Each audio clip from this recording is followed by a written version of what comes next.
Hey guys, welcome back to the Multiplay podcast. It's Doccy Darko here. Of course, recently I was given the opportunity to play Kingdom Come Deliverance 2 in early access to create some thoughts around it and write a review so that we could have it ready for when the game was released. And so I put all those thoughts down at doccydarko.com, but if you're here, you'd like the audio version. Here we go. When I played the first Kingdom Come Deliverance, I desperately wanted to like it, but the gameplay just didn't grab me quickly enough, and as a result, I found it difficult to engage with and moved on to other games on my list, which I thought, I'd go back to and give it another go at a later date when I had more time. Of course, we all know that's never a good idea, and that date never came. So when I gained early access to Kingdom Come Deliverance 2, I was determined to show it the patience and time that this game needed in order for it to show me what so many other people had loved about the franchise. The result this time was that I didn't fall in love with it straight away, but when I did, I fell hard.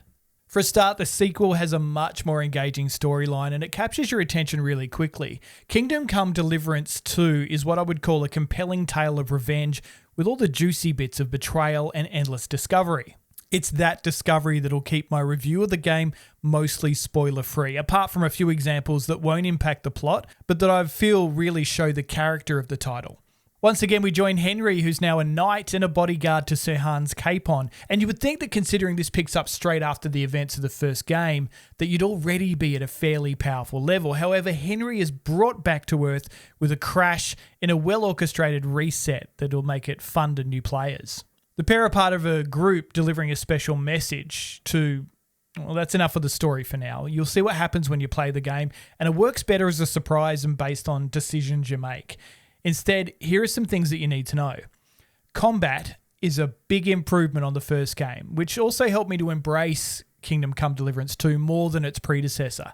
I'd describe it as easier to get a hold of and harder to master, meaning for new players, you'll find success in combat almost immediately through a well-defined block and parry system. And I enjoyed the tutorials along the way as well, which ease you into the battle, as it's not really the type of game where rushing in, swinging a sword all over the place is going to do you any good. If you decide to do that, you're going to be killed every time. It is also very much worth your time to complete tasks to help you master your weapons for a quicker, more powerful, impressive takedowns. Discovery is what elevates this from being just a game to being a full immersion. Not just the size of the maps and the vastness of the open world, but discovering the ways that you and the NPCs interact with it. There are times where I get lost for hours completing meaningless tasks for mostly ungrateful employers. Feels like real life. But it's just so satisfying.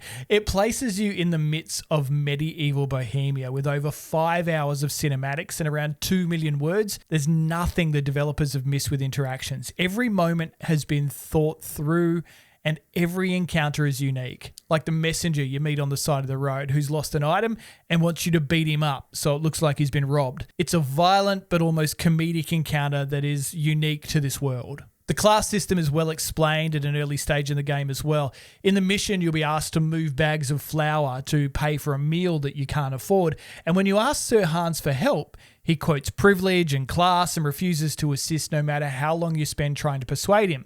It's an attitude that makes you, the character, frustrated and hate this guy, but at the same time, you, the player, understand and appreciate the level of detail built into the system in which this society is built. There are moments like this all over the game that consistently bring the world to life. Choosing your path can be a balancing act in this game. You can get in a brawl in town and you might end up getting a public beating while trapped in stocks by the guards.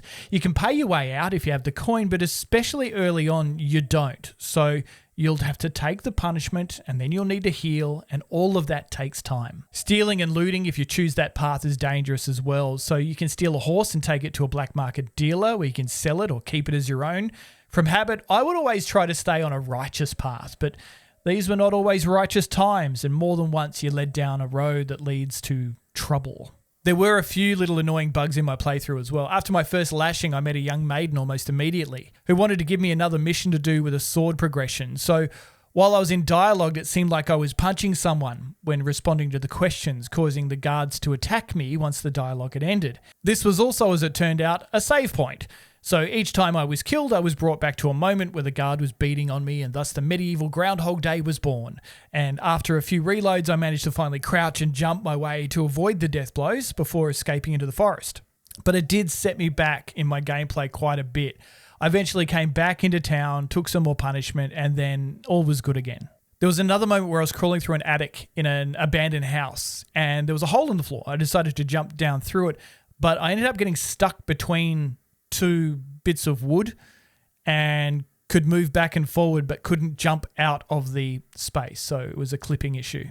But while I didn't experience anything that was as game-breaking as these examples, it was after the first incident that my love affair with potion creation became a thing. You see, early on, resources for health are scarce, so you have to do your best to learn what ultimately became one of my favourite parts of the gameplay experience.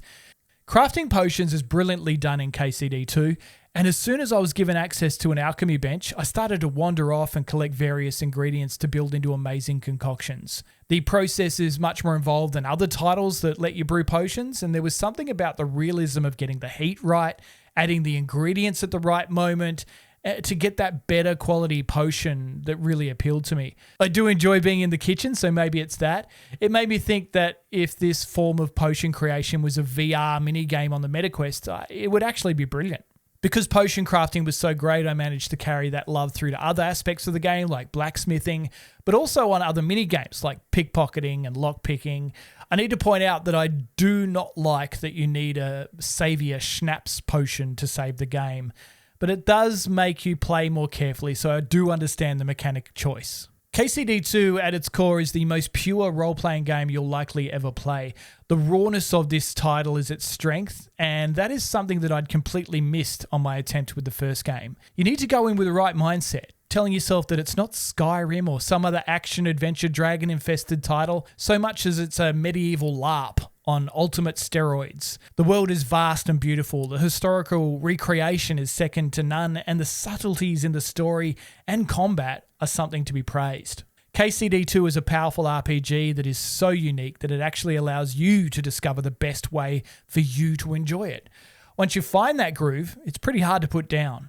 I scored it an 8.5 out of 10 and can highly recommend Kingdom Come Deliverance 2 for your next adventure. Hey, remember, you can read this review and many more at doccydarko.com, as well as the latest news. You can get links there to my other channels as well, and I really appreciate all the support that you give me. Catch you next time.